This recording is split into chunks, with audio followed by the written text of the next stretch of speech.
MIKAEL WOOD Last updated 13:35, October 16, 2017. Pink has always had an ability to stand out from the crowd. "You want a beer?" Pink asks, though she seemed more than happy to drink alone. Standing in her cheerfully cluttered kitchen on a recent evening, the pop star had just finished a lengthy television shoot at her home north of Los Angeles and was now overseeing dinner for her 9-month-old son, Jameson.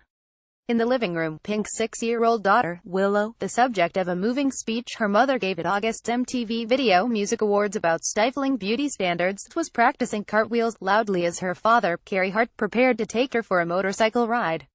Pink delivered a show-stopping performance at August's MTV Music Video Awards. "Don't be home too late," Pink tells Hart, a retired motocross racer. "School tomorrow. It had been a long day, and it wasn't over yet.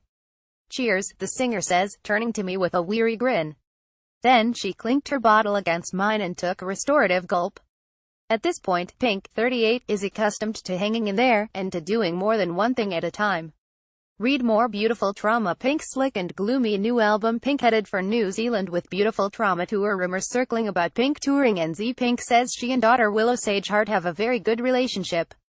Born Alicia Moore in blue-collar Doylestown, Pennsylvania, she's set to release her 7th solo studio album, Beautiful Trauma, on Friday, nearly 2 decades after she first crashed the top 10 with her debut single, There You Go. Since then she's consistently racked up hits including the #1 smashes So What and Raise Your Glass, even as her music has evolved from quick-stepping R&B to guitar-fueled pop to lung-busting power ballads like Just Give Me a Reason.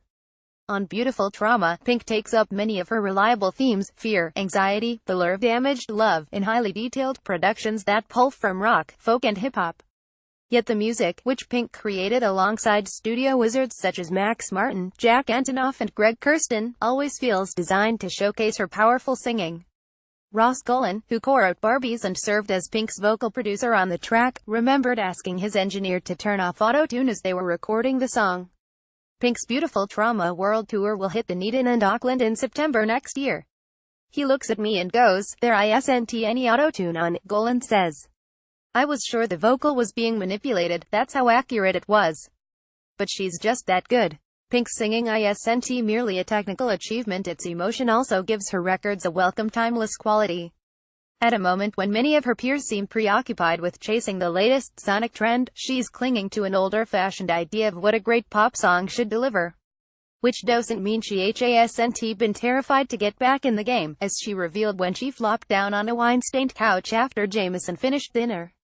"Sorry," Pink says, pointing to a dark splotch. "Carey likes to fall asleep holding his glass while we're watching shows at night."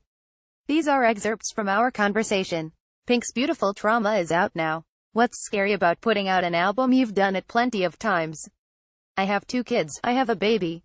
And it's so different now. I'm not inclined toward drama and feuds and sound bites. But I almost got caught up in it.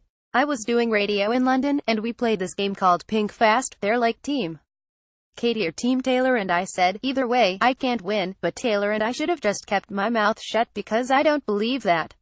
I don't care, but I felt rushed, and I didn't know what to do. And I paid for it, because then the next day Pink is Team Taylor. Does the climate surprise you? Pink reveals why she can't wait to come to New Zealand. "It surprises me how snarky it's gotten. There were always these feuds between rock stars. I mean, if you like Oasis, there's always a feud. But it's gotten pretty bad. And we're giving our power away by playing into it.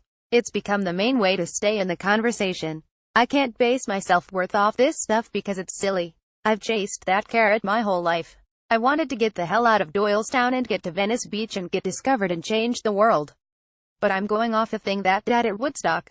My model was the model my dad gave me, which was Steven Tyler singing Dream On and Janis Joplin and Jimi Hendrix, and this thing where everybody hangs out together and has bonfires every night, and somebody gets lit on fire but they're okay. That's what I'm buying into." Pink regrets inadvertently stepping into the Taylor Swift versus Katy Perry feud. Do you see new things to get excited about? Real moments like Kendrick Lamar's performance at the VMAs, people that are still out there, still really kicking ass and doing it from an authentic place. That's super inspiring to me. I walked into that night feeling a little bit like an outsider as always. But I did my performance and I said something to my daughter, and I felt really good about that because it was an authentic mom moment for me. That speech touched a lot of people. It did. I got a lot of cool Twitters from mamas. Willow and I have a really good connection. I tell her very honestly about my life, and she listens. Beautiful Trauma has some heavy moments. You wrote Whatever You Want with Max Martin about a couple whose ship's going down tonight, not exactly the type of pop banger he's known for. I wasn't feeling that way most of the time in the last 4 years. I spent a year just writing slow, sad songs, thinking I was Adele. When you work with Max or Jack Antonoff or one of these other A-list guys, do you think the process is different from how they work with other singers? I have very honest conversations with them. If they play me something, I'm like, no, that could be anybody, I'm not doing that.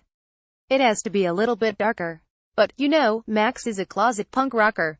And they're generally up for that. I think they take it as a real challenge and have a lot of fun with it. The first time Max and I got together, I didn't want to work with him, and he didn't want to work with me. It was a record company blind date. You need singles, and I want you to work with this person. So I showed up with 3 bottles of wine and we started talking and getting to know each other, and I said, wow, I'm the person I always said I wasn't. I totally prejudged you, and it's blossomed into a beautifully honest friendship. Do you still prejudge people? I prejudge certain types, like maybe at this point certain Republicans that I haven't met. That I feel like I understand and don't really want to meet. But even those, I mean, my dad's a 72-year-old Republican white man from Pennsylvania. So I'd have to hate him too, and I don't. I love him. I think he's a fascinating man that's grown into some of his opinions, which are surprising. Do the two of you talk about politics? In certain ways. I remember when I wrote Dear Mr. President, I played it for him and I was really nervous about it. And he stood there and he said, well, I feel good that I fought for your right to say things like this. That was a positive reaction. Now I think the last thing I said to him was, you must hate me if that's the way you're going with your vote. That's as far as we go.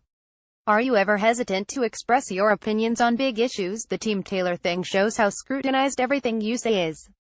If I take an action, I mean it, and I will take the consequences that come with that, celebrity or not. My husband would rather separate things. But I come from a military family. I pay taxes. I vote in every election. I educate myself on what's going on all over the world. So why shouldn't I have an opinion just because I sing? People say, shut up and sing. You shut up and telemarket. No, nobody should shut up. Everybody should be talking. I was raised with the mantra dissent is the cornerstone of democracy. We're supposed to disagree. You don't really know how you feel until you have to defend it. Last thing, Billy Joel recently told me you guys had worked together. Billy Joel is, in my opinion, one of the best songwriters that's ever lived. He paints a picture with words unlike any other. I walk down the aisle to She's Always a Woman. I grew up listening to him with my dad. He was the first concert I ever went to at 2 years old. I did the Songwriters Hall of Fame 15 or 16 years ago, and I saw him and went over to him and I went, hi, you don't know me, but I'm Pink, and I want you to write a song with me. He goes, I'm sorry, I can't do that. I don't write pop music anymore. Then I ran into him again. I brought my dad to his concert, and he had us backstage. Then I went to a master class of his in Times Square. And I've never left him alone. I've never stopped asking. He always says no _ he's kind, but he's firm. But then we ran into him in the Bahamas at a piano bar. I bought a very good bottle of wine and sent him a glass.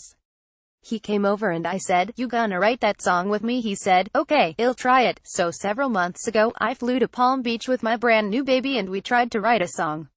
And he's too good for me. I clammed up. But we're gonna keep trying. He goes, do me a favor, go home, pick out the best poem you've ever written and send it to me, and I'll make you a song. I got home and was like, all my poems are the worst pieces of trash I've ever seen in my life. Pre-sales for Pink's Auckland September 4th and 5 and Dunedin September 1st 2018 shows begin at midday on Monday, October 16th with a 48-hour sale for American Express cardholders. Then it's the turn of my Live Nation subscribers from 1 p.m. on Wednesday until Thursday at 5 p.m., before general tickets go on sale via Ticketmaster at midday on Friday, October 20th. For more information, see livenation.co.nz. Los Angeles Times.